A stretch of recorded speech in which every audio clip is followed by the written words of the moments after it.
سيارة شيري تيغو 8 برو تتميز بمظهر خارجي أنيق وجذاب.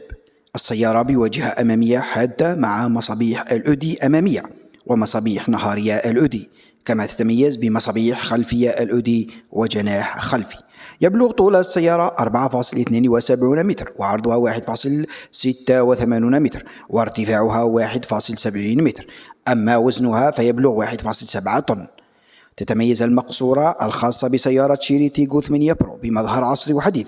تتميز السيارة بشاشة اللمس مقياس 12.3 بوصة لنظام المعلومات والترفيه، ونظام صوت من 10 مكبرات صوت، ونظام تكييف هواء أوتوماتيكي. تتسع السيارة ل7 ركاب. تتميز المقاعد الأمامية بدعم جانبي جيد، كما تتميز المقاعد الخلفية بمساحة واسعة للساقين والرأس. أما إذا عدنا إلى الأداء فإن محرك توربو روبايل أسطوانات سعة 1.6 لتر يولد قوة 197 حصان وعزم دوران 209 نيوتن في المتر. يتصل هذا المحرك بناقل حركة أوتوماتيكي DST من 7 سرعات.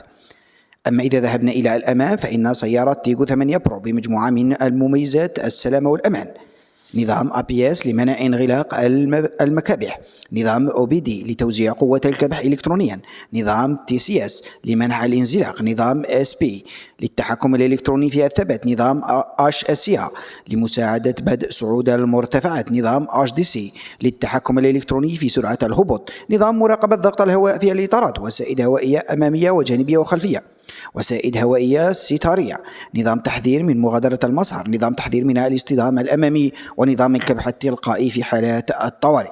وإذا عدنا إلى السعر الآن فإن سيارة شيري تيغو 8 برو في الجزائر تبدأ ب5,399,000 دينار جزائري. التقييم فبشكل عام فتعد شيري تيغو 8 4 برو سيارة متوسطة الحجم جيدة الأداء وغنية بالميزات. تتميز السيارة بتصميم خارجي أنيق وداخلي عصري، كما تتمتع بأداء جيد ومجموعة من ميزات السلامة والأمان. بتصميم خارجي أنيق داخلي عصري وأداء جيد، مجموعة من المميزات السلامة والأمان. أما إذا ذهبنا إلى عيوب السيارة فجودة البناء تعتبر متوسطة، كذلك لا يوجد عزل للضوضاء وهو متوسط، لا تتوفر محركات ديزل.